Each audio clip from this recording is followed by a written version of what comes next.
Yo, what is up guys, Leoric here. Today I'm going to be talking about a theory on consoles, how you can make them pro-consumer at a cost. There will be a cost at this, but I say now the cost kind of evens itself out. I saw the theory a couple years ago and it's basically based off the way you can modulate, like you can change parts on the computer. If they ever make a console that is completely modular, like you can upgrade parts on it, custom parts, like aftermarket parts you can put onto your console. Like say if you get a PlayStation or Xbox, and you can change something like the fans on there or the graphics card on that, and you have to buy that one part. Like you could just change parts out, like basically making a modular console. Every single component in that is changeable. Fans, charging port, USB points, you could change the USBs and stuff like that. Like that was a thing. It would completely destroy buying a PC. You can change every single part in a console and you could upgrade it to the standards of a PC. Like there's always like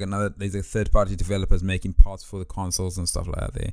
Like new Xbox graphics cards, PlayStation graphics cards, and all that. It will completely destroy PCs. I know people would argue this point. Like it's basically a PC. It is, but if there's an easier way of making a PC more consumer friendly, it'll be by sticking the name Xbox on it or PS4, PS5, PS6 on it. A console PC or something like that. If you could just somehow implement a console form of PC and somehow ship it off to the mass, like the bulk of people that buy this, you would dominate the game. If say Sony did that, it would completely destroy Microsoft. If Microsoft did that, it would completely destroy Sony. If we did that, they might stand a chance.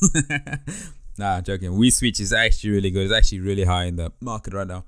But if they could somehow add a modular system to a console, I know the reason why they won't do this, but if they could do it, it'd be great. Now, the reason why they won't do this, I'll tell you exactly why.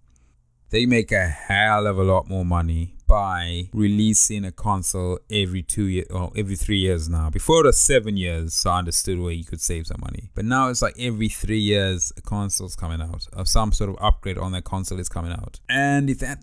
The problem with that is it costs so much. Like a brand new console is getting to like 450, 500 pounds now. It's not cheap. And the fact that you cannot actually upgrade some parts in it, such an easy thing. Like it'll cost you maybe to buy a graphics card for a console, it'll probably be a lot cheaper than buying it for the computer.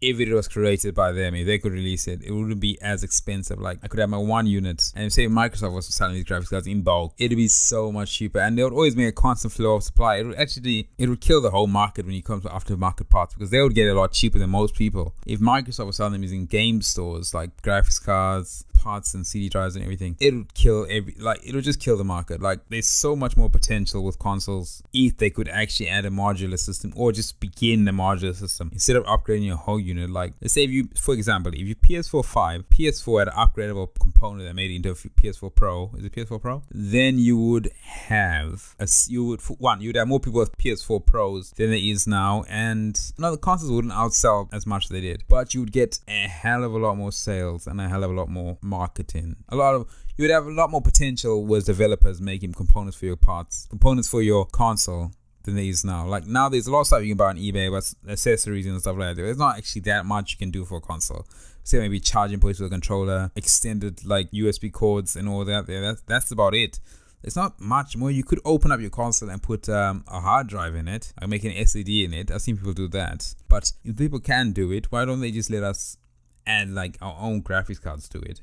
It opens it up more for developers. Like you could actually eventually get, like, I know this is going far and I know why consoles wouldn't do this, is if you could add third-party software on your console. Like for example, you could add Steam on a PS4 or Xbox. People would love that, and you can actually play them without no problems, like keyboard and mouse, instead of having a whole computer thing next to your TV. Even Steam would be on board with that, I think. If Steam's consoles are not really selling well. I don't know much people with a Steam box, a Steam Link or something like that. Not many people have the Steam machines. That's what it is. Not many people have Steam machines due to the fact of it being more expensive than a console. That's what it was aimed for. It was aimed for people with consoles, but it's so expensive, it's not worth the money. You might as well build a PC. Now, if Sony or Microsoft could somehow do this, they would make a lot of money selling console parts than they would console each 3 years, I think. I know they don't see it that way. They see it makes more sense for us to release a console every 3 years that's not as well performance-wise as a PC is, and sell it to the mass markets. And this is why I think their percentages are going low. I think more people are becoming more aware of this or self-aware of this, that consoles are nowhere as good as a PC would be. And I think the percentages wise are going more higher towards, they're still higher towards consoles, a lot higher. But PCs are starting to gradually take a bit more of their market each year. Like it's taking a little bit of percentage of it. Eventually they'll be evened out. But once they get to the even out point, I think there's going to be like a boom with PC sales. Because everyone's going to have PC. Why would you have a console? Like PCs are going to eventually get more, they're going to be more, they'll be more consumer friendly than they are right now. A lot of people don't like PCs because they think it's a lot of hard work making one. It can be. It's very daunting if you don't do your research. I know that plug and play with consoles is one of the reasons why I got one. And a reason why other people got one. But eventually, I think PC will overtake the market. It's getting to the point now where console sales are dropping dramatically. If you compare it to the PS2 to the PS4, there's a big difference. PS2 sales are way higher, are the percentage of the market, than they are now. There's no doubt about it. But tell me what you guys think. Do you guys think I'm completely wrong about consoles needing a modular system? Or am I right, but I missed the point? I'll really like to know what you guys think.